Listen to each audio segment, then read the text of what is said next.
There are people that talk about a light. There are people that talk about floating above. There are people that talk about a feeling of warmth and love. I didn't feel any of that. I felt none of that. I felt untold terror. When I came to, Dr. Rawlings said my hair was literally standing on the end. It was an incredible experience to see that there is life beyond life. Everyday people like you and me, living their lives one minute and the next they lay dying, having never known or believed the message of salvation. They traveled from this world to one beyond, but what they found was pure terror. They returned, and these are their true stories. It's very easy to be an atheist when you're successful, but it's very difficult to be an atheist when you're laying on your deathbed. Tonight, renowned cardiologist and author Dr. Maurice Rawlings takes you on a journey few have ever spoken of. So I called out into the darkness, Jesus, please save me. And that you could either go to heaven or you'll go to hell, and there ain't nothing else. Hear the voice of one that has heard the screams. This may be your only chance to safely go to hell and back.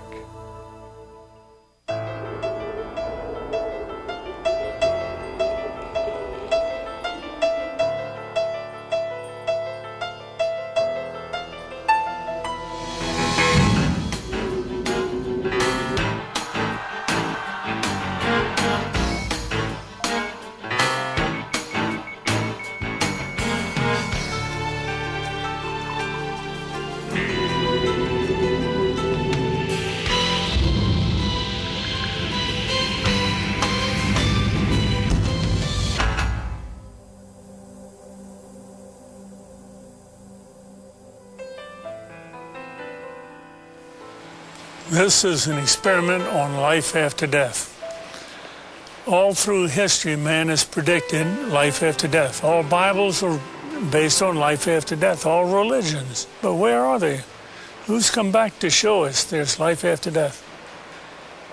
But now, through modern resuscitation methods, bringing the heart back, bringing breathing back, you and I can now bring a whole population of people back to talk to us about what's on the other side of death. See what you believe in some of these cases that we're going to present. The good ones are a dime a dozen because people love to tell about this wonderful experience after I died and I came back. The hell experiences are embarrassing. It's an F on the report card, a slap in the face. But we have some cases we're going to present tonight that tell you about their own hell experiences so that you won't go where they went. Now, what all this is based upon is teaching you, which we will later in the program, how to restart the heart, restart breathing on someone who has recently clinically died. Notice that death is reversible. You have 4 minutes survival time of the brain cells without blood flow before rigor mortis sets in, true death sets in, where resurrection is required. Something man can't do. We can do resuscitation, something God has permitted us to do. And how many hell experiences have had salvation on the floor, conversion on the floor, and only remember the good experiences to report? Such was not the case in Ronald Reagan. He had his little boy with him who was going to a 7-Eleven store and got in an argument. A bottle was broken. He became stabbed multiple times by his assailant. And then the rest of the story we're going to present to you on film. In 1972, my life was broken. I was a drug addict. I was a criminal. My family was broken. My wife had filed for divorce a couple of times. My children were afraid of me. I really couldn't hold a job. My mental state was terrible. And it was in that frame of life that I took my 6-year-old son one night and went down to a little market going inside to purchase some things. And on the way in to that market, I met a gentleman coming out the door, and an argument erupted. And before I knew it, I had just hit him, knocked him down, and he fell into a stack of bottles. The bottles bursted, and immediately he leaped up with a broken bottle and began to stab at me. I lifted my left arm to try to stop the blow, and the bottle actually severed the biceps muscle, the major arteries in my arm, and I was bleeding to death in just a matter of seconds. But full of anger and hatred and rage, I kept fighting and kept bleeding. My little son was screaming. He was hysterical. But the man that ran the store came over and said, if you don't get to a hospital, you'll bleed to death in just a few minutes. So he actually took me in my own automobile to the hospital, and when we entered the emergency room, I was barely conscious. And as the medical attendants began to work on me, I could hear their voices, and I could hear them saying, "We can't help him. He'll have to be transported to another hospital. Probably will lose the arm." And as they loaded me into an ambulance, my wife had arrived by that time and got in the ambulance with me. But as they pulled out of the parking lot of that hospital, a young paramedic looked down into my face, and I could barely see him. I was so weak. But he said, "Sir, you need Jesus Christ." And I didn't know Jesus. I didn't know what he was talking about. So my reaction to that was to begin cursing. And again, he stated to me, "You need Jesus." And as he was talking to me, it appeared like the ambulance literally exploded in flames. I thought it had actually blown up. It filled with smoke, and immediately I was moving through that smoke as if through a tunnel. And after some period of time coming out of the smoke and out of the darkness, I began to hear the voices of a multitude of people screaming and groaning and crying.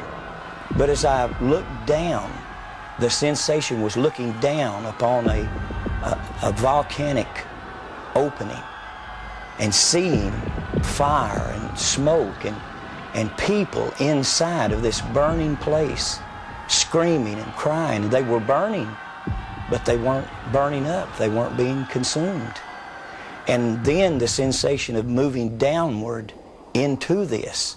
He was thrashing, just thrashing about, and moaning and groaning, and it was like there was a battle going on. I wasn't a Christian at the time, and I didn't even know anything about spiritual battles. But it was scary to me in the fact that I could feel it. I could feel it was like light and darkness. It was like he was fighting against something. And I didn't know what, but now I know, he was seeing the vision of hell. But the most terrible part of it, I began to recognize many of the people that I was seeing in these flames, as if a close-up lens on a camera was bringing their faces close to me. I could see their features and see the agony and the pain and the frustration. And a number of them began to call my name and said, "Ronnie, don't come to this place. There's no way out. There's no escape. If you come here, there's no way out." And I looked into the faces of one that had died in a robbery attempt, who had been shot to death and bled to death on the sidewalk. And I looked in the face of two others that had died drunk in an automobile accident. And I looked into the face of others that had died of drug overdoses, that we had partied together, and the agony and the pain. But I believe the most painful part of it was the loneliness. And the depression was so heavy that there was no hope. There was no escape. There was no way out of this place. And the smell was like sulfur, like an electric welder. And the stench was terrible. And as I looked at this, I had seen people killed. I had been involved in fights where people were killed. I've done time in prison for manslaughter myself. I grew up basically in a reform school and in a jail cell. I was beat on mercifully as a child by a father that had temper problems and alcohol problems. I was a runaway at 12 years old, and I felt like there was nothing in this world that could frighten me. My life was wrecked, my marriage was wrecked, my health was wrecked, but now I'm seeing something that literally scares me to death because I don't understand it. And as I'm looking into this pit, this place of fire and screams and torment, I just fade out into blackness. And when I open my eyes, I'm in a hospital room in Knoxville, Tennessee. My wife is sitting by. There have been multiple stitches put in my body. My arm was spared.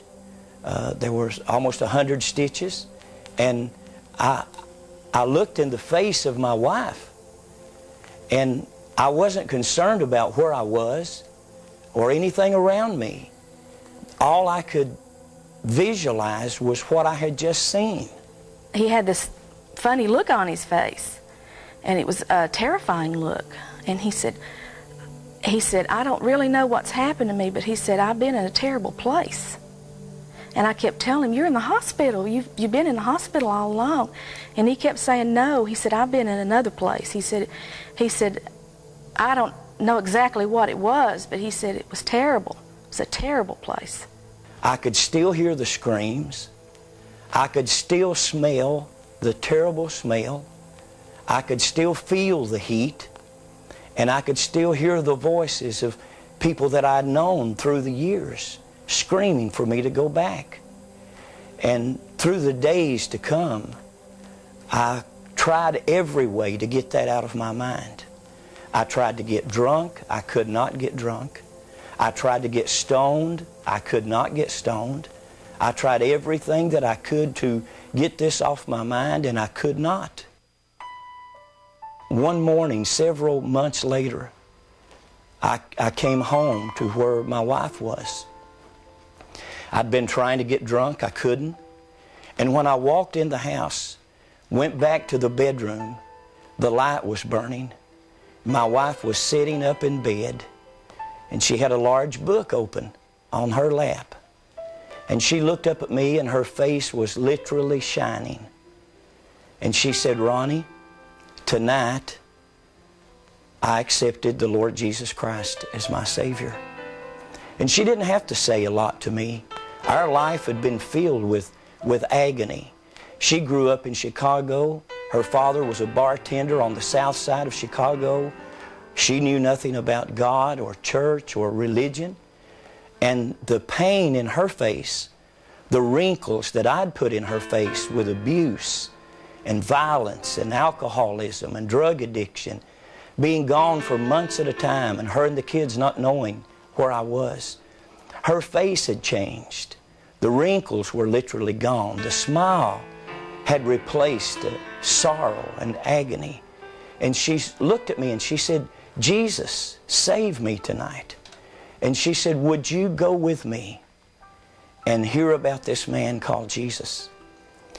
And I thought for a second, and I thought, I've tried everything else in life. Nothing has worked for me. The people that I love most of all, my wife and my children, I'm terrible to them. And I agreed to go with her. And a couple of weeks later on a Sunday morning, a matter of fact, the date was November the 2nd, 1972, just before 12 o'clock a.m., a minister stood to read from the Bible. I was sitting in the back of the building. I didn't know anything out of the Bible. I did not know how to act in church. But the minister stood to read from the Bible, and he read from the Gospel of John. And he began to read these words that said, "Behold the Lamb of God that takes away the sin of the world." When he said the Lamb, he had my attention. It wouldn't have meant anything to me, any other passage.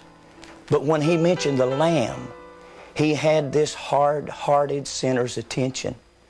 Because when I was 9 years old, a very poor child in the mountains of eastern Tennessee, with a father that only knew anger and abuse and alcohol, a neighbor had given me a baby lamb. And I had to walk 2 miles to catch the school bus. And coming through her yard, she stopped me one day and said, "Son, I have a gift for you." And she showed me this baby lamb. And I took that lamb home with me. It was my friend, the only friend I felt like I had. And it was such a friend, in days and weeks to come, it followed me, and it would meet me when I got off the school bus and came walking through the woods and the fields. One evening as I came in, the lamb was missing. And I heard my father cursing and screaming, and I looked up to the side of the house. And there he was working on an old model car, changing a flat tire by hand the old way. And I tried to walk around because I didn't want to be cursed. And I tried to bypass him. And when I got on the other side of the car, I looked down, and there was my lamb with blood all over the white wool and a tar tool sticking in its body. The lamb had come around just wanting to be curious. And in a drunken fit of anger, and my father had plunged the tire iron through that lamb's body. And when I saw my lamb, my friend, dead, I began to scream as a 9-year-old child. I run into the woods screaming, "He's killed my lamb. He's killed the lamb." And at 9 years old, hatred and violence took my life, possessed my life. And from that point, I was never, ever the same. By 12 years old, I was a runaway. I was in the juvenile system, arrested time after time after time. There was no respect for authority. I hated anyone that represented authority over me. And by the time I was 15 years old, I had been in jail for car theft, for stealing, and at 15 years old, I was sentenced for manslaughter, involved in a car accident that had taken life and crippled others for life. Wondering at that time if life ever would hold anything for me. But when that minister mentioned the Lamb, he had my attention. And he said, Jesus Christ is God's Lamb. And he died and he shed his blood that whosoever will could have a new start, could be forgiven, could start over. That morning, as I stood to try to leave the building, I thought, I don't want anybody to see me cry. I've not cried since I was 9 years old. I'm not afraid of any living thing on this earth, and no one's going to see me cry.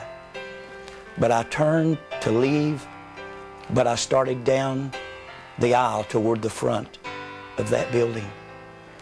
And my prayer was this. I didn't know the sinner's prayer. I didn't know the Roman road of salvation. But my prayer was this. God, if you exist, and Jesus, if you are God's Lamb, please, please kill me or cure me. I don't want to live anymore. I'm not a husband. I'm not a father. I'm no good. And at that instant, It was like the darkness and the blackness left my life, and the tears began to flow. And for the first time since I was 9 years old, the tears did run, and the guilt left my life, and the violence and the anger and the hatred left my life, and Jesus Christ became Lord and Savior of my life that morning. And since that time, I didn't know what would happen, but God healed my mind, my memory. The drug addiction, the alcoholism was instantaneously gone, delivered. And from that moment, I knew that I had to tell the story of what had happened to me. My life was only spared to tell others about the place that I had seen and the hope of Jesus Christ to save mankind from this terrible fate. Here we are again, wondering whether hell is for the bad guys or the good guys. I'd like to introduce the subjects OBE, NDE. You know what clinical death is, where heart stops, breathing stops, and we start life again, restart the breathing in the heart. They come from death back to life, a reversible situation before rigor mortis sets in. Out-of-the-body experiences and near-death experiences are entirely different. Near-death experience, I hold a gun up at you and say, give me your money. You may get scared to death, but that's a near-death experience. But you didn't come anywhere near dying. Almost near-crash auto accident. That's a near-death experience, but nothing involving stopping the heart, stopping breathing.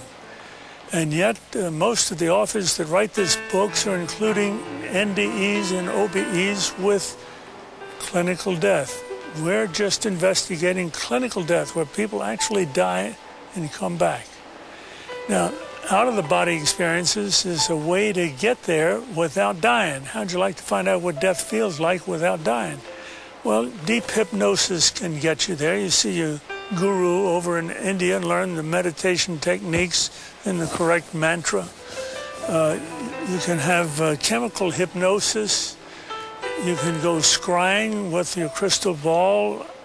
You can have kundalini, the electrical stimulus of the coiled snake down the base of the spine, the chakral sites, and all of the acupuncture is based upon ways of getting out of the body to experience life beyond the body, separating spirit from the body. This is the definition in the Bible, when the spirit separates from the body, but they're talking about a permanent separation, not a man-made separation. And we, in turn, are talking nothing about NDEs or OBEs. We're talking about clinical death. And this is where the great majority of the people that have true experiences occur. One of the cases we're going to show tonight is Charles McCaig, a 57-year-old mail carrier. He was having chest pain. We took him to the office, put him on a treadmill, and started the treadmill until he got his chest pain again. He was attached to an EKG. The EKG went haywire. We knew he had chest pain. Before we could stop the machine, he dropped dead. Unfortunate. Only 1 in 5,000 do that, so don't be afraid of EKG stress test. But when he dropped dead, he had a very peculiar situation. He convulsed like most people do when they first die, and the heart stops supplying blood to the brain.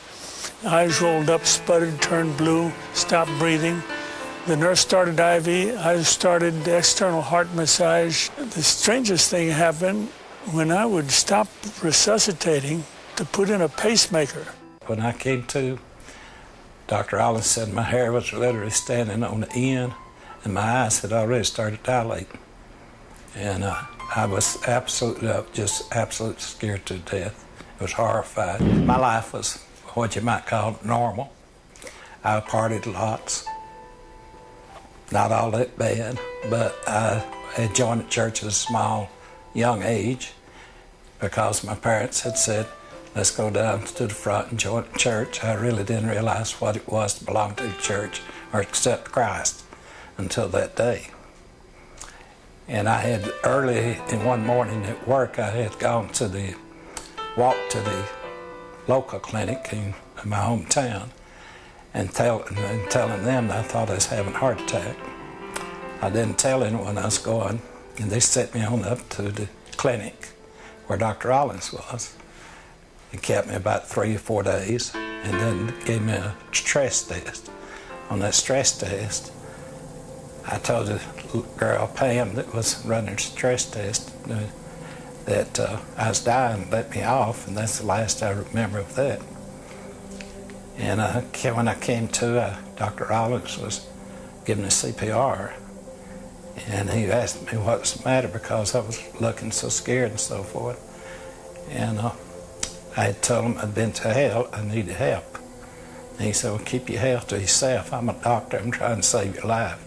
You need a minister for that. As he was giving me CPR, he was trying to install a pacemaker with the other hand and doing it with one. I would fade out. And then he'd start again and bring me back. I watched what was going on, like some people say I was floating in the air or up on the ceiling. I was up above it and could look down and see things. And I kept asking, please help me, I don't want to go back to hell.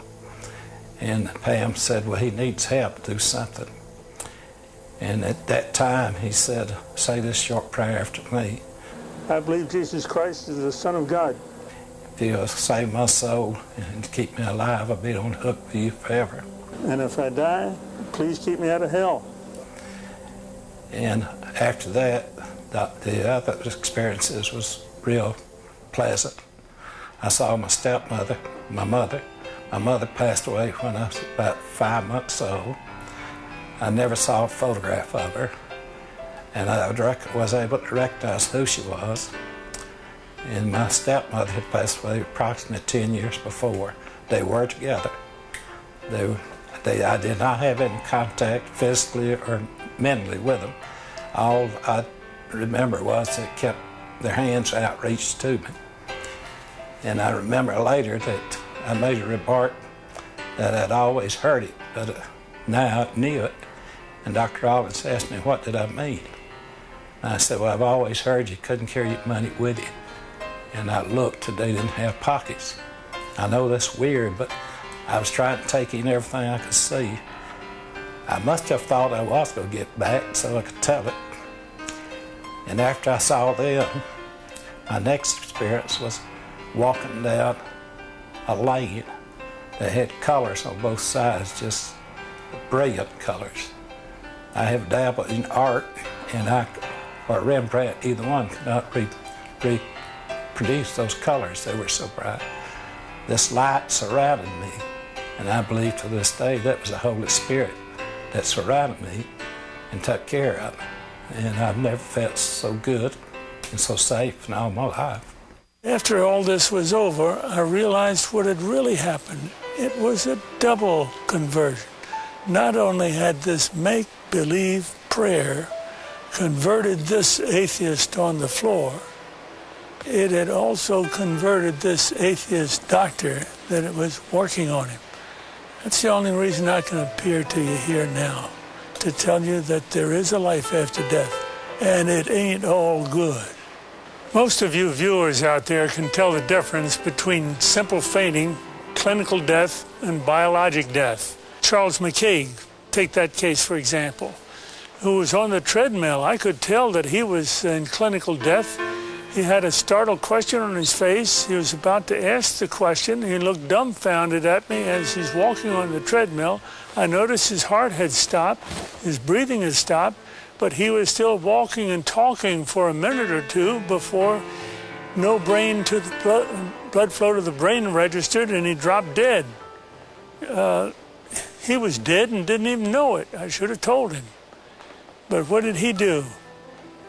As soon as we started the clinical death treatment, CPR, we started the heart up again, started breathing again, he came back. This was a case of clinical death. Now, biologic death would have occurred if 4 to 6 minutes time had intervaled between stoppage of heartbeat supplying the brain and breathing stoppage. After that, brain cells, as the most sensitive cells in the body, start dying. Rigor mortis sets in, meaning stiff as a board, and now we need the resurrection. Only God can do a resurrection. We're doing resuscitation, something we're permitted to do. And now we want to introduce to you Howard Storm, an art and literary professor who was in Paris with his class when he suddenly had a stomach rupture, an ulcer rupture, peritonitis, shock, sudden death, clinical death, resuscitation, hell experience. I was a 38-year-old college professor, and I taught art, and I had taken a group of students and my wife, and we had gone around Europe, and we had just done a 3-week tour, and this was the next to the last day. And we were in Paris, and at 11 o'clock in the morning I had a perforation of my stomach. When this happened, the pain was the most acute pain I'd ever experienced in my life, and it just dropped me right down to the ground. And so I'm twisting and kicking and moaning and screaming and yelling around on the floor, and my wife called the desk, and they called an emergency service. A doctor came, and he called an ambulance because he knew what was wrong, and they took me about 8 miles across town to the public hospital, to the General Hospital of Paris, where I was taken into emergency, examined by 2 more doctors who knew exactly what was wrong with me, and then they took me away to the surgery hospital, which was a couple blocks away. And I was parked there because there wasn't any surgeon available to do the surgery. And so there I lay for 8 to 10 hours in that hospital with no medication, no examination, no attention whatsoever, awaiting a surgeon to come to give me this operation that was critical. And it's now 8:30 at night. Nurse came in and said that they were very sorry they weren't able to get a doctor for me and they'd get one the next day. Well, when she said that, I knew that it was over for me. I knew that I was dead. The only thing that was keeping me alive was I didn't want to die. I was scared to death of dying because as far as I knew, I was an atheist, non-believer, person who lived for the gratification they could get out of the moment, and like dying to me was like the worst. I mean, next to the pain, dying was the worst thing that could happen to you because it's the end of life and there was no more, there wasn't anything else. But when she said that, the idea of trying to exist for another minute, another hour in this pain, it wasn't worth it anymore. I'd been hanging on in the hopes that they told me that they'd get a doctor and do the surgery and open me up and fix the problem inside of me, but when they said they couldn't get one. So I said to my wife, it's time for us to say goodbye because I'm going to die now. And she got up and she put her arms around me. I'm lying in the bed and she told me how much she loved me, and I told her how much I loved her, and this makes me really sad to think about this. And we made our goodbyes, you know, said those things that you'd say to who'd been married 20 years, say all those kinds of things. I can't tell you because I'll just start crying, but she finally sat down because she knew it was over. And I knew. And it was just so hard looking at her, crying like that, and I just closed my eyes. Just let it go. And I went unconscious. I probably was unconscious for a very short while. A few minutes, probably. And I was conscious again. And I looked, opened my eyes and looked, and I was standing up next to my bed. And I knew exactly where I was and what the situation was. I mean, there was no confusion in my mind. I felt more alive, more real than I've ever felt in my life. You know, people ask me, you know, were you a ghost? I was just the opposite. Very alive. as I'm looking around the room, I see that there's, underneath the sheet on the bed, there's something under the sheet, a body. And so I bent over the bed, the head was turned away from me, and I looked at the face, and it looked like me. But that wasn't possible because I was standing there. I'm alive, I'm great, you know. I mean, I'm more than great. I'm like, you know. And so I tried to talk to my wife. Can't you hear me? And, can't you hear me? you know, she couldn't hear me or That's see me. not me. But I thought What's going on that she here? just was ignoring me. So I got very angry at her for ignoring me, for not paying attention to me. And I'm screaming and yelling at her, what's going on here?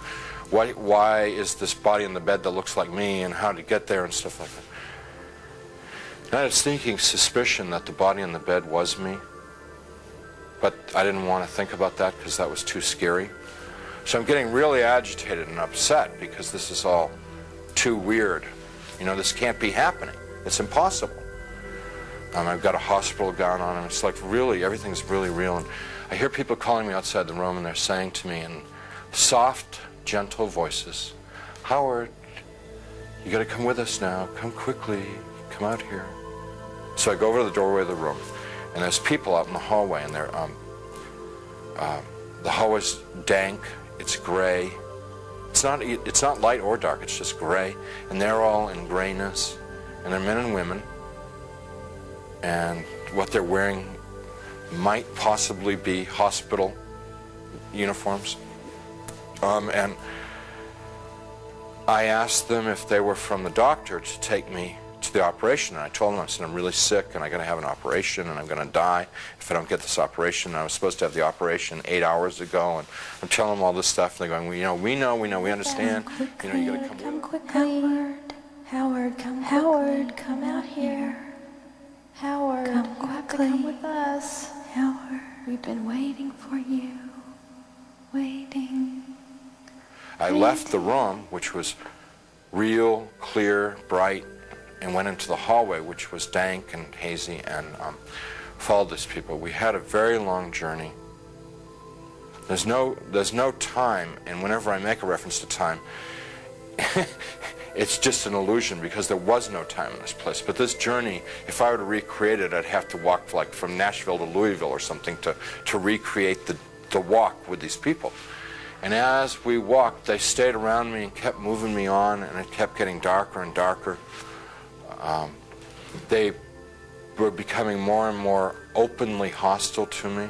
First they were sort of syrupy sweet to get me to go with them, and then when I was going along with them, it was like, hurry up, keep moving, you know, shut up, stop asking questions, you know, they started getting more ugly. And so we get into complete darkness, and I'm absolutely terrified because these people are very hostile. I don't know where I am. I said, I'm not going to go with you any further. They said, you're almost there. And we started to fight. I was trying to get away from them. They were pushing and pulling at me. And there are now a lot of them. What originally had been like a handful now was, since it was darkness, hundreds or thousands. I have no idea. And they're playing with me. You know, clearly they could have just destroyed me if they wanted to. They didn't want to destroy me. What they wanted to do was they wanted to inflict pain on me because they derived, pleasure isn't the right word, but they derived satisfaction out of the pain that I experienced. So what they were doing in the beginning part was, it's real hard for me to talk about, and I'm not going to tell you much about it, just a little bit, because it gets, just gets too ugly. But initially they were like tearing and biting, tearing with their fingernails, scratching, gouging, ripping, and then biting. Trying to defend myself, trying to fight them off, trying to get away from them, but it's like being in a beehive. Just hundreds of them all over me. And I eventually was just laying on the ground there, all ripped up, pain everywhere, inside, outside. And even harder to bear than the physical pain was the emotional pain of what had just happened to me. The utter degradation that I just experienced. You know, I never once felt that it was unjust or wrong. I heard my voice. It wasn't somebody else's voice. It wasn't the voice of God or anything. It was my voice. And I heard it speak, but I didn't speak it. So whether it's the voice of my conscience or I don't know what it was. It was just, but I distinctly heard my voice say, pray to God. And so I thought to myself, I don't believe in God. Pray to God. And I'm thinking, even if I could pray, I don't know how to pray anymore. I haven't prayed. And at that time, I probably hadn't prayed in 22, 23 years. So I'm thinking, like, when I was a child and we said prayers in Sunday school and we said prayers in church, and what did we say? And I'm trying to think of it because to me, to pray was to recite something that I'd learned. That's what I thought a prayer was then. So let's see, the Lord is my shepherd. Give us this day our daily bread. My country, 'tis of thee. No, that's not a prayer. That's wrong. Let's see. Yea, though I walk through the valley of the shadow of death, fourscore years ago, our forefathers. You know, I'm getting all mixed up. I can't remember how to pray. And then the people who are around me, every time I'd like mention God, these people who had attacked me and beaten me, every time I mentioned God, it was as if mentioning God was throwing boiling water on them. They would shriek, they would scream, they would yell, and in worse profanity than anything I've ever heard in this world. The other thing that was happening was that they couldn't bear to be around me talking about God. It was so painful for them to hear about God that they kept backing away. And so I had a sense that I could push them away by talking about God. And so I'm trying to remember prayers, and I'm getting all confused and mixed up, and it was just all crazy, and I'm lying there, and eventually I realized that they're gone, and I'm alone. Now, I was alone there for an eternity, and what I mean by that was absolutely no sense of time. But I thought about my life, thought about what I'd done and what I hadn't done. I thought about the situation I was in, and the conclusion that I came to is that I had lived my adult life, I had lived a selfish life. My only God in my adult life was myself. I realized that I was something terribly, terribly wrong with my life, and that the people that attacked me were the same kind of people that I was. They were not monsters, they weren't demons. They were people who had missed it. The point of being born and being alive in this world. They'd missed it, and they'd lived lives of selfishness and cruelty. And now we're in a world where there was nothing else. There was nothing but selfishness and cruelty, and they were doomed to inflict that upon each other and upon themselves, probably forever and ever and ever and ever, without end. And now I was a part of it. And it seemed like, although I didn't want to be there, it seemed like probably the right place for me to be. There was a sense of like, this is what I deserve, because this is what I lived. You can't imagine how emotionally painful that was. And I'm lying there for time without end, thinking about my fate. And in the back of my mind comes up an image of myself as a child, sitting in a Sunday school classroom, singing, Jesus Loves Me.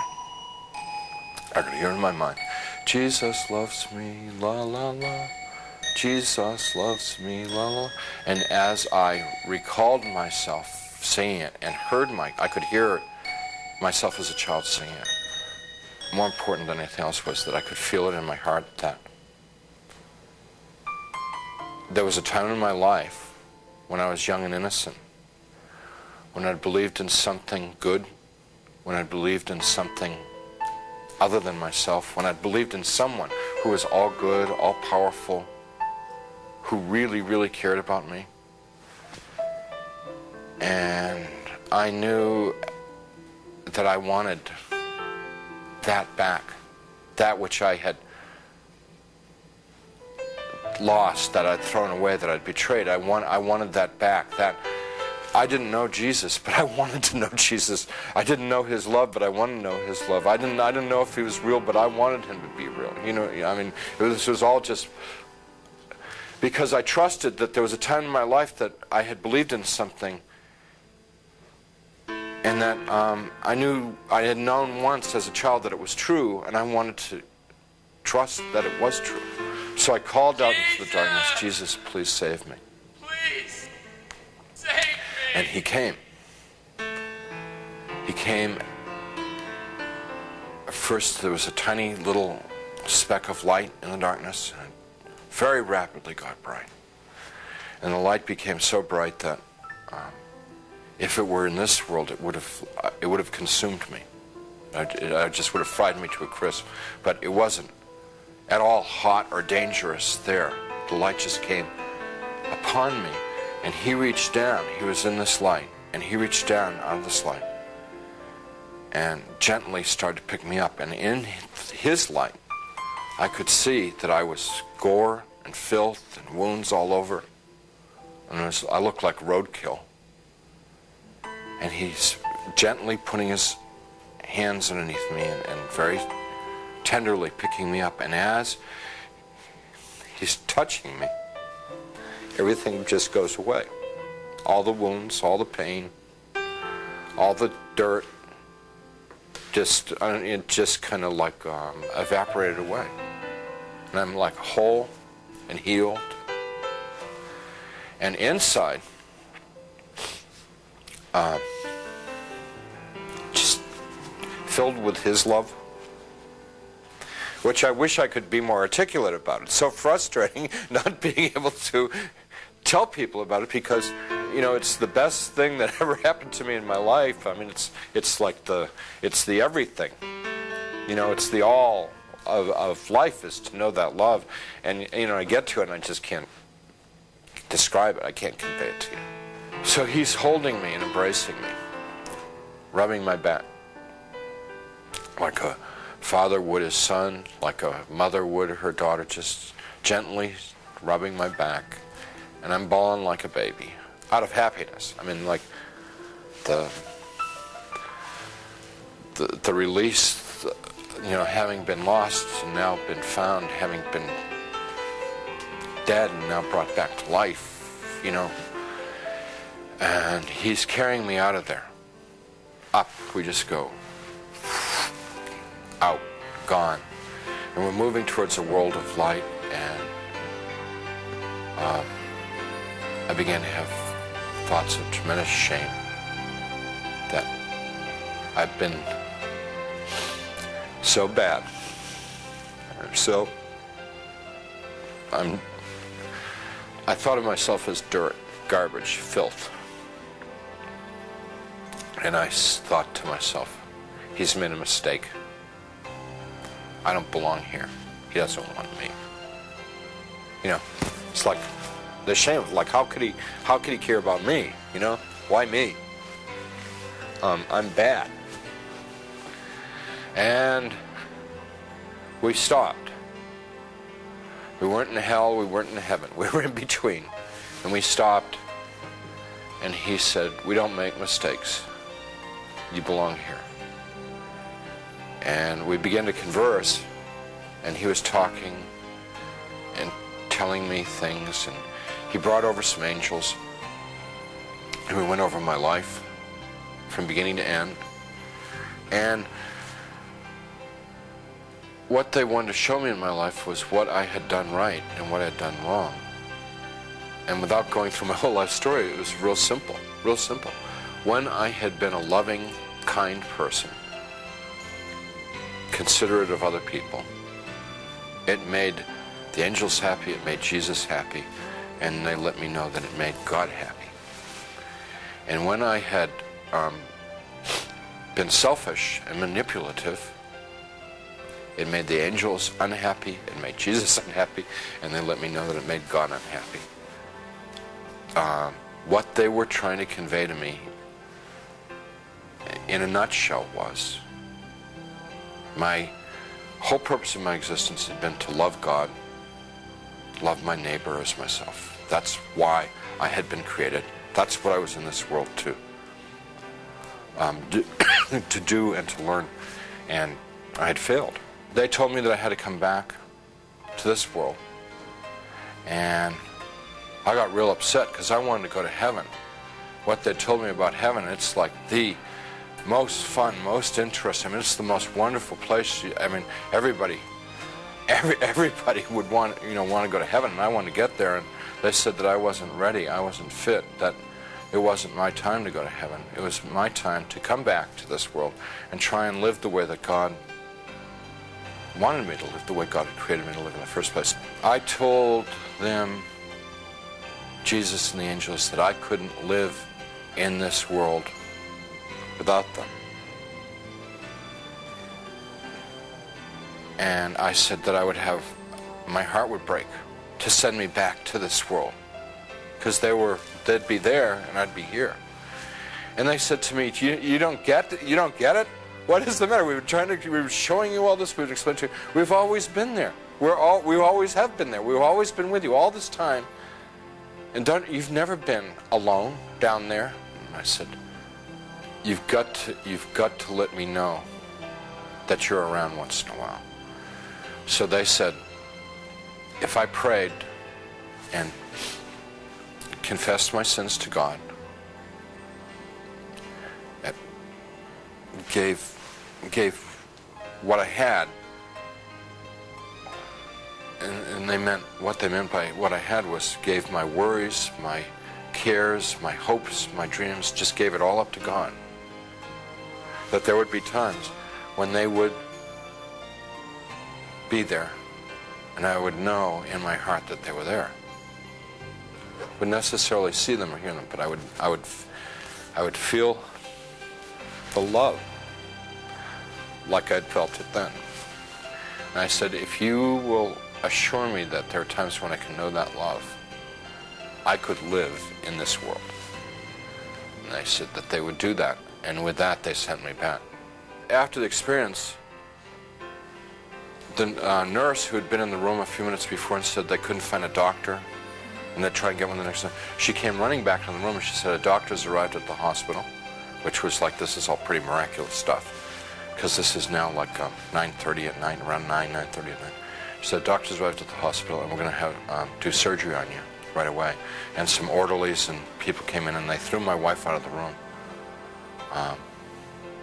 And it's very disturbing because I was trying to tell them and I wanted to tell my wife what had happened to me. So when I passed my wife in the hall on the gurney on the way to the surgery, I said, everything's going to be great. And she just started bawling because she thought like that was like a dying man, you know. Strange thing about the experience is the memory hasn't dulled at all. It's real intense. And I don't know, it stays intense. And I believe that one of the reasons that God gave me this experience so that I would have an opportunity to share it with someone. I don't know who, I never know who, but I would have the opportunity to share it with somebody so that it could be of help to them.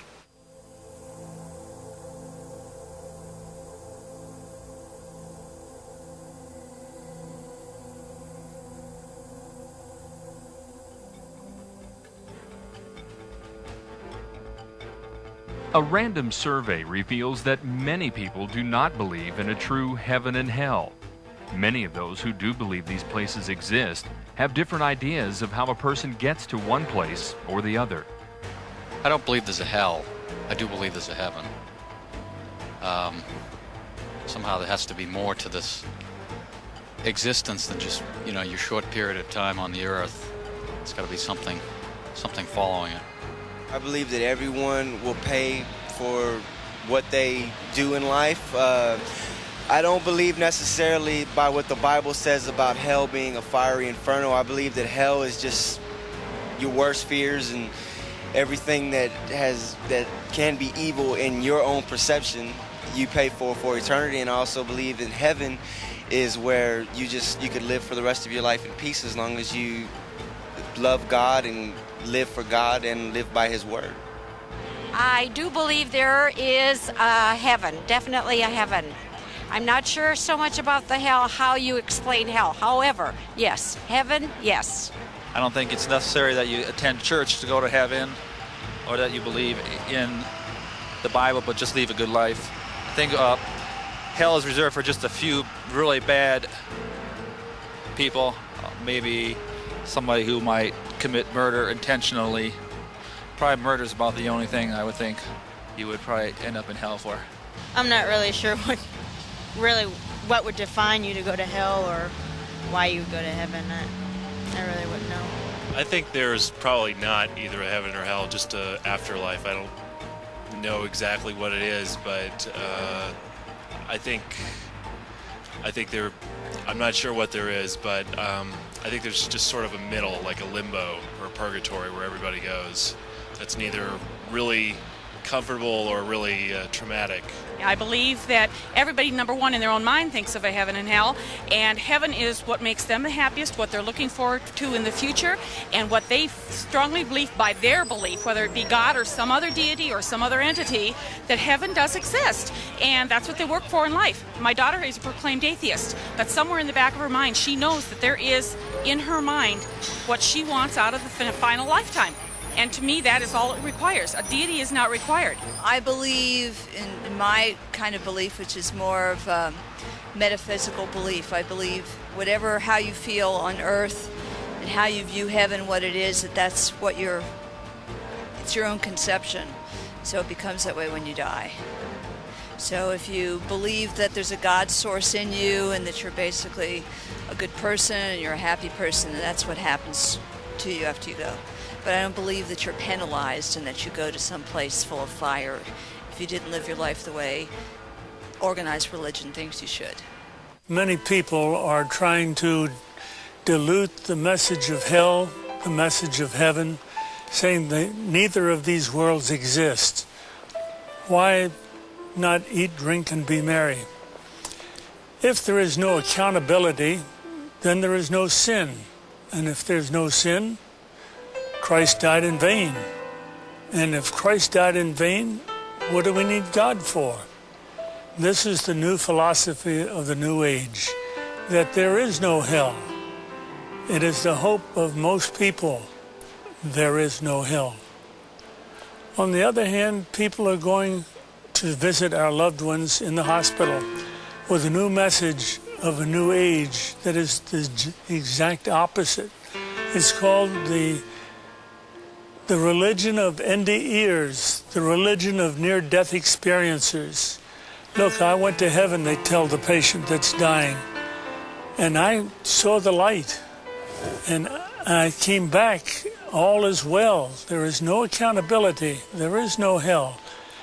Heaven's gates are open wide for everyone who dies. Look at me, I'm an atheist, I'm here. You don't have to worry. Death is nothing to be feared. I'm going to stay with you. Your family's too afraid to stay with you while you're dying, but I'm not. Let me hold your hand. Let me tell you about this glorious thing that's coming to get you, this beautiful light at the end of the tunnel, where there is no worry, and no loss, only gain. You're acceptable as you are. There is no heaven. There is no hell. Is eternity for all. And this is the new age called the Omega faith, where everybody goes to heaven. And this is the group that's coming into our hospitals now, counseling the dying instead of our church groups counseling the dying. The dying is the most neglected ministry of all ministries we have. Nobody wants it. Everybody's afraid of the dying patient. And the dying patient wants to know what dying is all about. Does it hurt? Is there life after death? Is there heaven after hell? How can I make sure that I'm going to get to heaven? And you can tell them. It's a free gift. You can tell them how to get it. But if we don't defend ourselves against the Omega faith and these people infiltrating the hospitals now with a faith that's deadly, nothing, that the world is nothing, then we're going to lose our own Christianity. The patient will die naked without any faith at all. We'd like to introduce the case of Dr. Whitaker, who's still in practice, an atheist at the time, had nothing to do with God. But there's a situation that occurred that changed his life, and we'd like you to experience it with him. It was February of 1975. At that time, I was an alcoholic out of control. I was also using recreation drugs, but primarily alcohol was my drug of choice. And I totally was out of control. And I had a lot of friends in the entertainment business, and Hoyt Axton happened to be one of them, Ringo Starr and a bunch of people. And so they were having a TV special on the West Coast. And so Hoyt had called me and asked me if I would like to go or come out. And I told him, yeah, I'd love to, because I knew there was going to be a lot of booze. I knew there was going to be partying. And while they were doing their special, I was doing my thing. And so after about 3 or 4 days out there, I became ill. And by ill, I mean I had a severe pain in my abdomen. I flew into Oklahoma City and called a senator friend of mine and told him I had to have a car because I was ill, I was sick. So they sent a car and they took me home, and I checked into the hospital at Wadley Hospital in Texarkana in February of 1975. I checked in with electrolytes, which means my potassium, my chlorides, and various chemicals were so far out of balance that they had to give me IVs to build me up. Now, at that time in my life, I was an atheist. I was a hardcore atheist and was living for myself. Atheists are self-centered, and they live for themselves. And this is where I found myself in 1975 in the hospital, and they took 3 days and then they operated me. And when they operated me, I found myself in intensive care. I woke up on a respirator, which means they were breathing for me. I couldn't speak, but I had been laying there in a coma, and I had heard these people talk about how sick I was and how I was going to die and how I wouldn't get out of the hospital. And at that time, my hair was very, very long because I just wore my hair long. And I heard one guy say, his hair is long, and another guy said, not nearly as long as it's going to be before he gets out of here. And a third voice said, he's not going to get out of here, he's going to die. And after 3 days, I could breathe on my own. And I remember my doctor, my surgeon, a guy by the name of Donald Duncan, he told me, he says, Don, if you have anything to get right, if you have anything to get signed, you get it done, because we're not sure. We're not sure how long you have. So I knew, I had a condition that was called acute hemorrhagic necrotic pancreatitis. You don't live with this disease. Now, you can live with pancreatitis. You can even live with acute pancreatitis. But you do not live with acute hemorrhagic necrotic pancreatitis. Duncan had told my 2 sons that I would be dead before morning. They didn't expect me to survive. And, I'm laying there. Now, I'm a professed atheist. And when I say a professed atheist, I didn't believe in God. I believed in the power of the universe because I'd seen it. I'd seen it, life and death. As a physician, I dealt with life and death. I believed in something, but don't talk to me about God, and surely don't talk to me about a resurrection or a virgin birth or this type of thing, because I am in research science. PhDs in research science, the majority of them do not believe in God. They do not believe in a supreme being.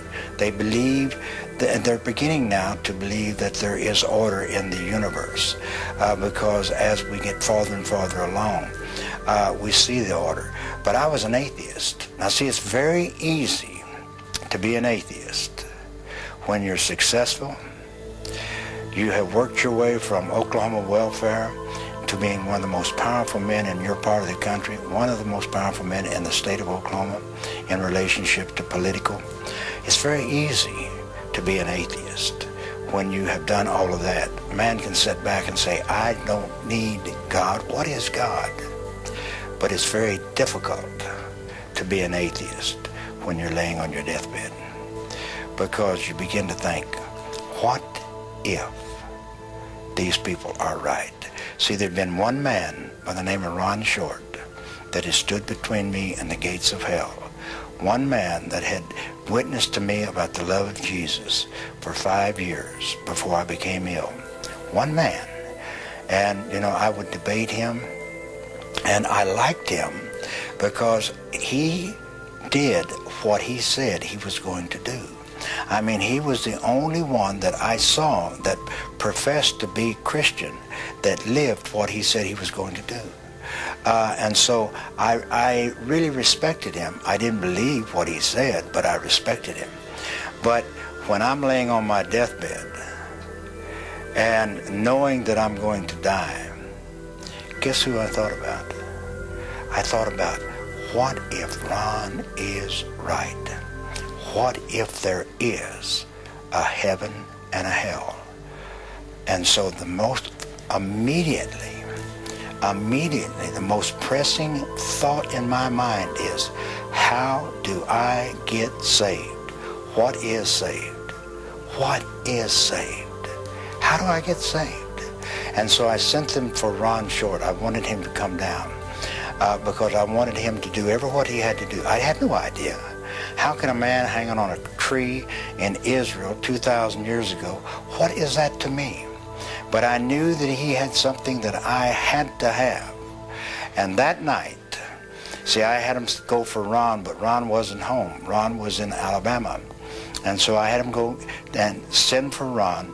And that night was the longest night that I've ever had in my entire life, before or since. And that night is, as I would be laying there in bed, as I'm laying there in bed, I would begin to fade away. I would begin to fade away, and as I would fade away, I would begin to go down. Now, it was like darkness. It was so dark. It was like the very darkness just penetrated into your very, very being.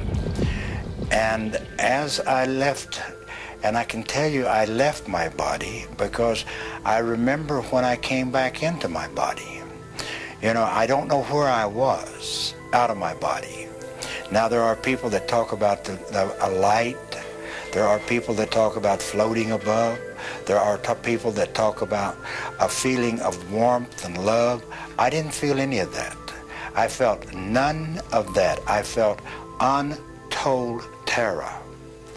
Untold terror. Because I knew that if I ever went all the way, if I slipped all the way, I would never get back. Now, in my beings of beings, I knew that. And so I fought all night long. They told me later on, I not only pulled the mattress cover off of the mattress, I pulled the mattress up on me because I had to stay. I had to wait. I had to wait till Ron got there. Whatever he had to do, I had to wait. But I would, again, and then I would leave, and I would be going down like a deep, deep, dark terror. Now, my skin began to get cold. Now, it's not like cold when you walk out into the air. It's like bone chilling cold in my lower extremities. And you can feel the coldness begin to come up the legs. And again, I would begin to leave. Now, and I would be in that darkness, and I'd be in that void. And I remember one time entering back in my body, because when I entered my body, it was like, just like that. I felt my body thud. My physical body thud when I entered back in. Now, believe me, that is the most horrifying, terrifying experience that I've ever encountered. And I fought all night long. And the next morning, somewhere 9:30, 10 o'clock, in came Ron. And Ron came in and he says, Dr. Whitaker, what do they say is your chances? I said, Ron, they tell me I have none.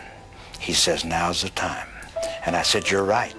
I mean, I'd cursed him, I'd spit at him, but now was the time, because I had to have whatever he had, because I had a short period of time on earth, and I didn't have any idea when I might make that trip and go all the way. At that time, Ron led me simply in the sinner's prayer. Now, I had no idea what the sinner's prayer was, but I trusted Ron. But he led me in the sinner's prayer and told me that Jesus had died for my sins. He had died for the sins of the world. I didn't quite understand that, but I knew, he showed me in the Word of God where it said that. Now, you have to understand, I'm a man of books. I've spent a big part of my life, 25, 26 years of my life, in books, in all types of scientific books.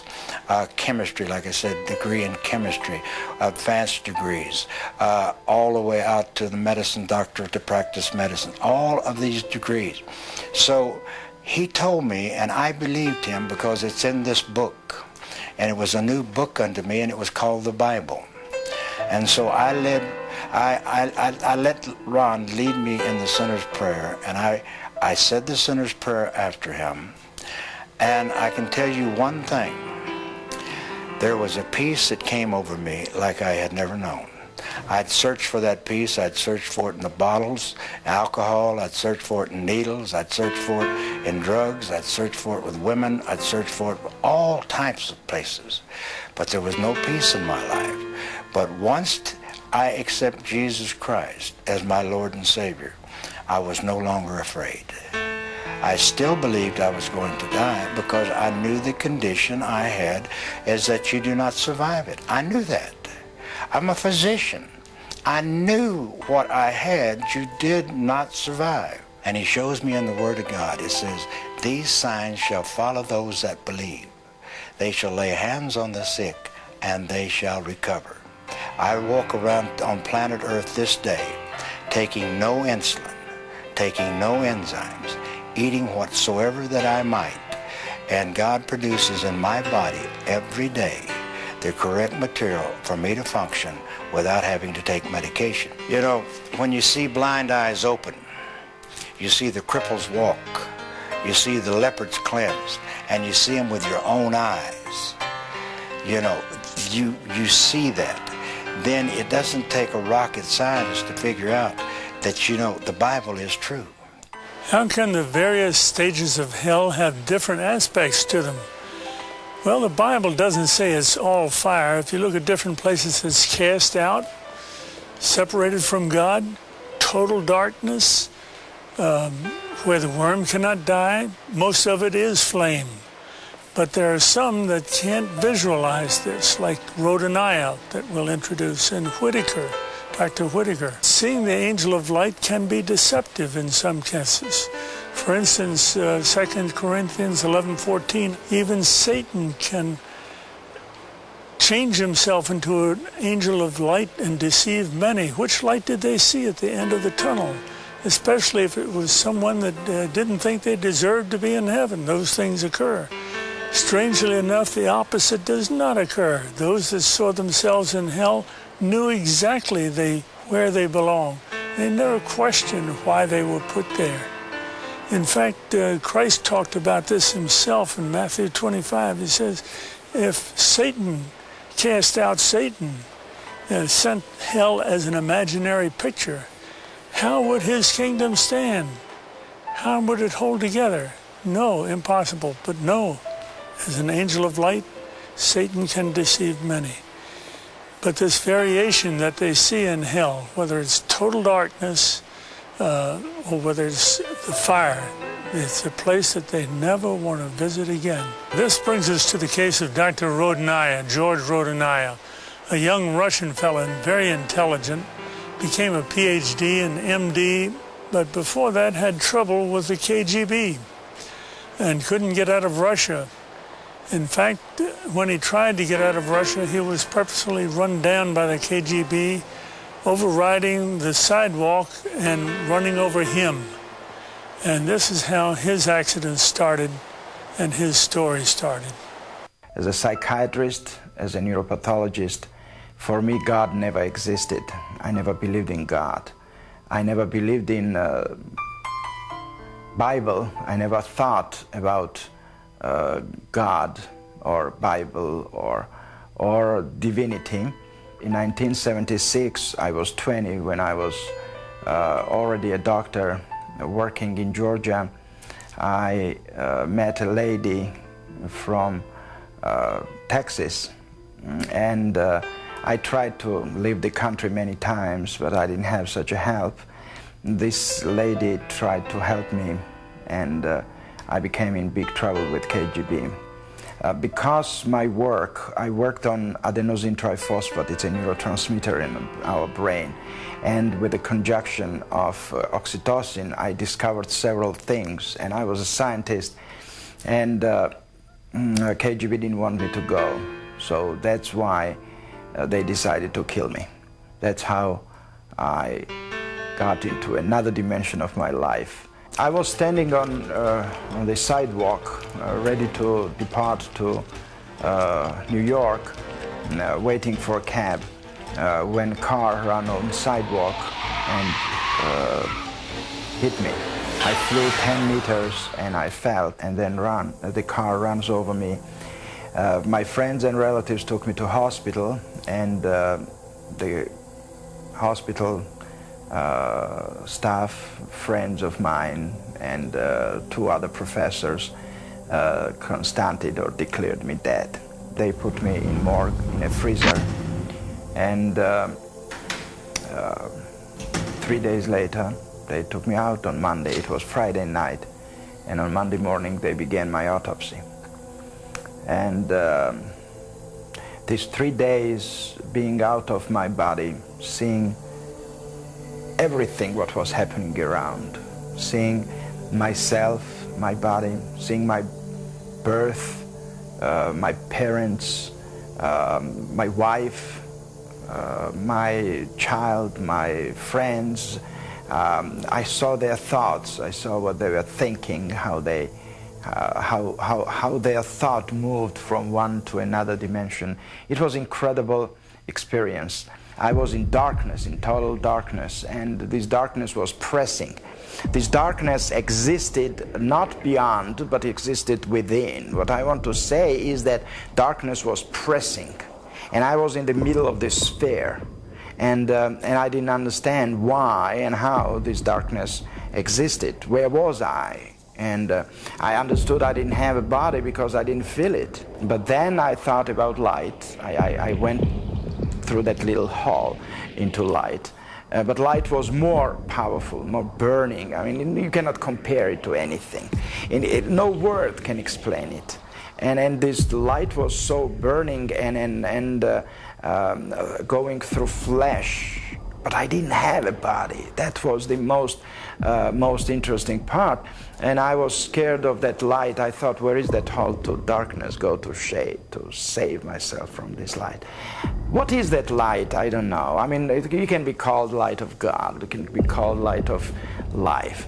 But light is light and darkness is darkness. And then, as a psychiatrist and scientist, I didn't think about that. The only thing was that I was in light. We were not raised in godly way. You know, Soviet Union, we didn't go to church. We didn't have... There were people who went, but they were some kind of limited people. We thought. I mean, we thought they didn't know better, that there is no God. But during that 3 days being in morgue, in a freezer, changed all my life. To begin the autopsy, they began to cut my chest. That was the first incision. Then I opened eyes. So when I opened eyes and he saw the pupils were convulsing, becoming smaller, to say simply, he saw that it was reacting on light. It means it's life. And they put me back into hospital and began resuscitation. My lungs were collapsed for many times. I mean, long time. I was on respirator for 90 days. I mean, it's not that it happened fast, but the life came back. And what they discovered was that life was there during the autopsy, but it wasn't that all organs worked. I mean, it was hard work for 9 months being under the recovery. It didn't happen immediately. I mean, the life was there, but it doesn't mean that I could survive if not doctors who helped me to regenerate my health and organs. When I came to life back, a lot of different experiences happened, and I experienced a lot of rejection, a lot of fight with the reality of others, but nothing could change my mind. I knew my destination, I knew my way, and I decided to leave the country. And again, this lady from Longview, Texas, helped me to move to United States, and we came to Texas, and we continue to live in Texas still. Sometimes things are beyond our grasp, but I don't try to explain it all, because I know and I believe that God knows better, and I believe that I don't need to be explained. And why it was shown to me, and why it's me chosen to be, it wasn't question, and I don't care about that, honestly. I care that it was. I deeply believe in God of love, and God is love. And I believe that God created everything for betterness and for incredible future if we don't ruin it. A very unusual, extraordinary case.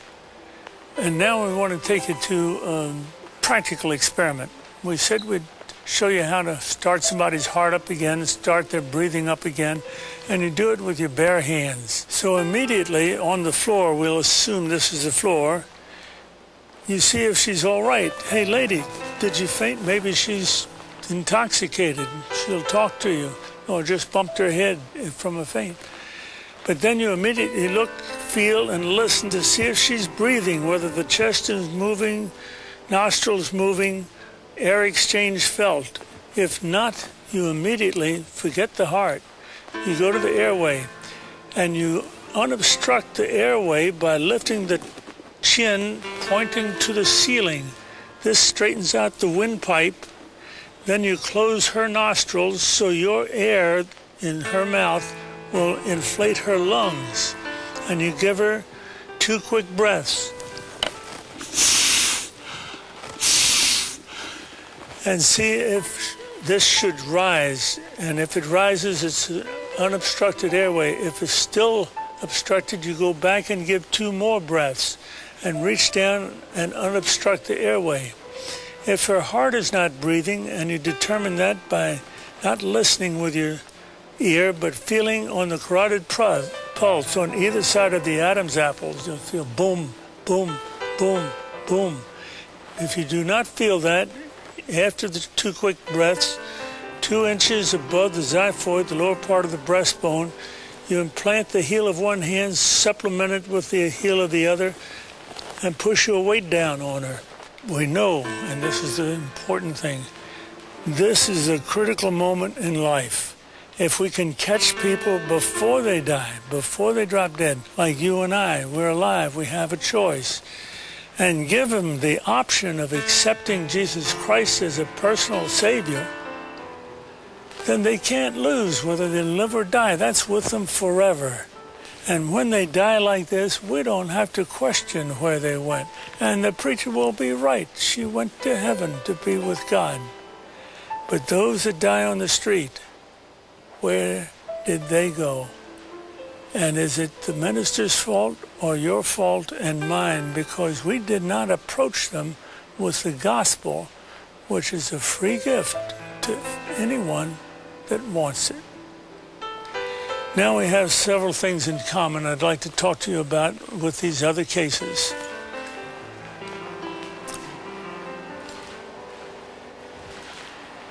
All of these hell-like cases had one thing in common. Surprise, they didn't know there was such a place. Will you find it a surprise? Will I find it a surprise?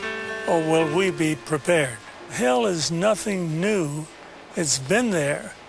It's just something discovered by some people that died and came back, and they want to tell you about it. And I experienced what is love, what is faith, what is hope, and all these three as a wisdom of God. The prayer of faith, the prayer of salvation is not some just little prayer. It's the only way to the Father. And that's the only way. Now, all of these people that in the New Age movement that believe that everybody's going to heaven, that you can worship anything, you worship a flea, you can squeeze a tree, you can worship a crystal, you can worship a star. I got news for them. They're not going. Unless they accept Jesus Christ as their Lord and Savior, because the Word says the only way to the Father is through the Son. Don't go to hell. Please, I beg you, don't go to hell. It was not prepared for you. If you're saved, you're safe to die, if you accepted Jesus. Do not put off for tomorrow anything, because you might die this very moment, this very night. It's the best thing that ever happened to me in my life. You can feel Jesus' presence with you like today, in this place, in this time. It's not God's will that people perish. I didn't know this. I didn't know the love of God. All I knew was hatred and violence and abuse. But there's one that cares, and his name is Jesus. And who is the Son? He's the Word made flesh and came and dwelt amongst men. The Word is the way to the Father. Make a choice. Not tomorrow, not tonight. Make a choice right now. Are you going to give your heart over to Jesus, or are you not? If you want to have life hereafter, you better accept Jesus.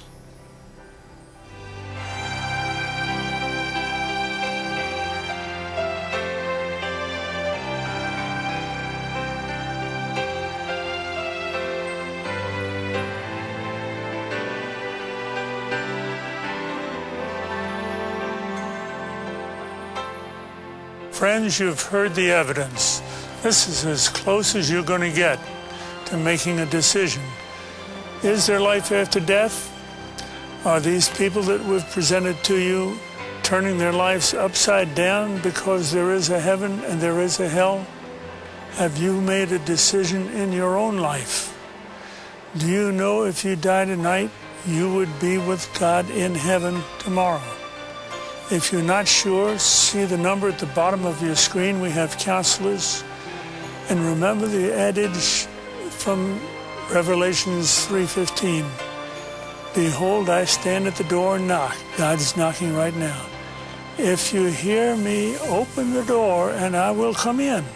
I will come in, not might come in, and fellowship with you and you with me. It means you come dirty just like you are. He'll fellowship and tell you how to clean up your life. And meanwhile, in exchange, give you this free gift of eternal life with Jesus Christ because you're one of His. You're now a Christian. Thank you, friends, for coming tonight. Good night.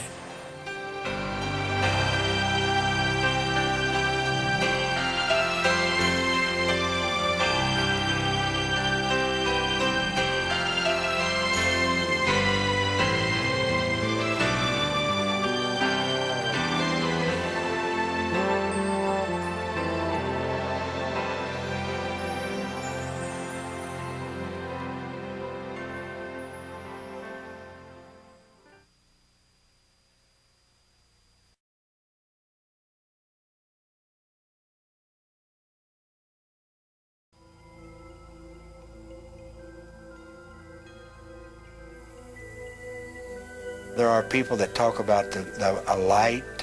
There are people that talk about floating above. There are people that talk about a feeling of warmth and love. I didn't feel any of that. I felt none of that. I felt untold terror. When I came to, Dr. Rawlings said my hair was literally standing on the end. It was an incredible experience to see that there is life beyond life. Everyday people like you and me, living their lives 1 minute and the next they lay dying, having never known or believed the message of salvation. They traveled from this world to one beyond, but what they found was pure terror. They returned, and these are their true stories.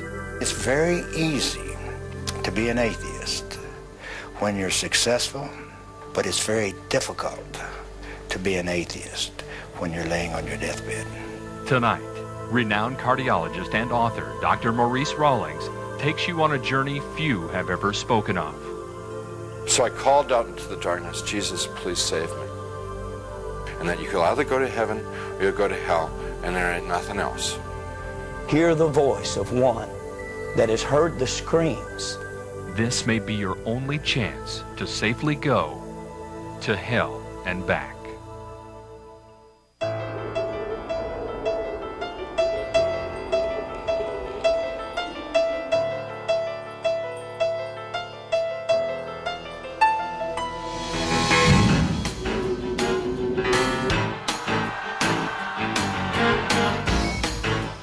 A matter of seconds, but full of anger and hatred and rage. I kept fighting and kept bleeding. My little son was screaming. He was hysterical. But the man that ran the store came over and said, if you don't get to a hospital, you'll bleed to death in just a few minutes. So he actually took me in my own automobile to the hospital, and when we entered the emergency room, I was barely conscious. And as the medical attendants began to work on me, I could hear their voices. And I could hear them saying, we can't help him. He'll have to be transported to another hospital. Probably will lose the arm. And as they loaded me into an ambulance, my wife had arrived by that time and got in the ambulance with me. But as they pulled out of the parking lot of that hospital, a young paramedic looked down into my face, and I could barely see him. I was so weak. But he said, sir, you need Jesus Christ. And I didn't know Jesus. I didn't know what he was talking about. So my reaction to that was to begin cursing. And again, he stated to me, you need Jesus.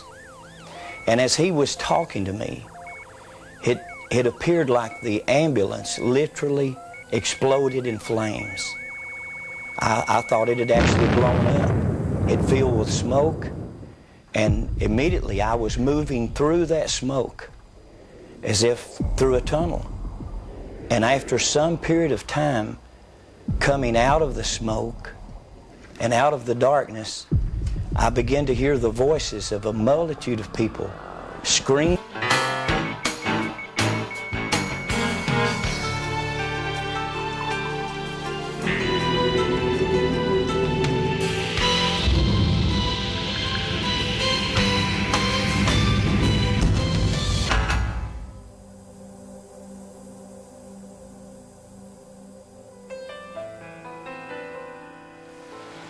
This is an experiment on life after death. All through history, man has predicted life after death. All Bibles are based on life after death, all religions. But where are they? Who's come back to show us there's life after death? But now, through modern resuscitation methods, bringing the heart back, bringing breathing back, you and I can now bring a whole population of people back to talk to us about what's on the other side of death. See what you believe in some of these cases that we're going to present.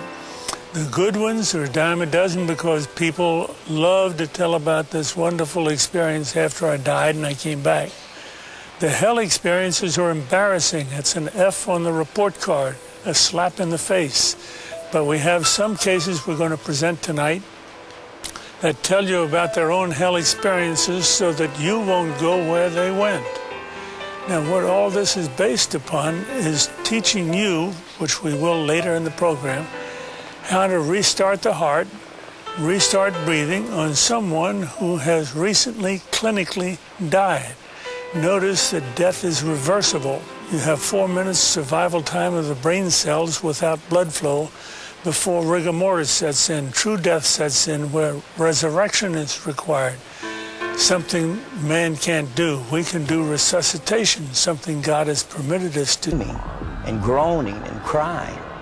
But as I looked down, the sensation was looking down upon a volcanic opening and seeing fire and smoke and people inside of this burning place screaming and crying. They were burning, but they weren't burning up. They weren't being consumed.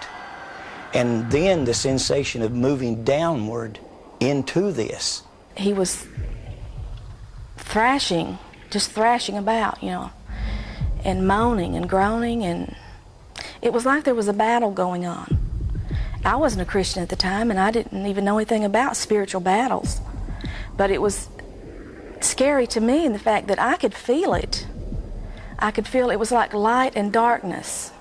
It was like he was fighting against something. And I didn't know what, but now I know, you know, he was seeing the vision of hell. But the most terrible part of it, I began to recognize many of the people that I was seeing in these flames, as if a close-up lens on a camera was bringing their faces close to me. I could see their features and see the agony and the pain and the frustration. And a number of them began to call my name and said, "Ronnie, don't come to this place. There's no way out. There's no escape. If you come here, there's no way out." And I looked into the faces of one that had died in a robbery attempt, who had been shot to death and bled to death on the sidewalk. And I looked in the face of two others that had died drunk in an automobile accident. And I looked into the face of others that had died of...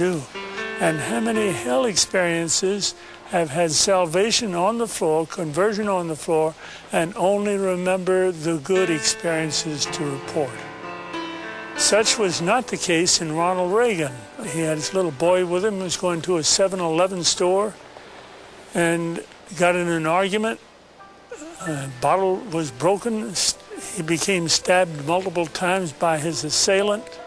And then the rest of the story we're going to present to you on film. In 1972, my life was broken. I was a drug addict. I was a criminal. My family was broken. My wife had filed for divorce a couple of times. My children were afraid of me. I really couldn't hold a job. My mental state was terrible. And it was in that frame of life that I took my 6-year-old son one night and went down to a little market, going inside to purchase some things. And on the way in to that market, I met a gentleman coming out the door, and an argument erupted. And before I knew it, I had just hit him, knocked him down, and he fell into a stack of bottles. The bottles bursted, and immediately he leaped up with a broken bottle and began to stab at me. I lifted my left arm to try to stop the blow, and the bottle actually severed the biceps muscle, the major arteries in my arm, and I was bleeding to death in just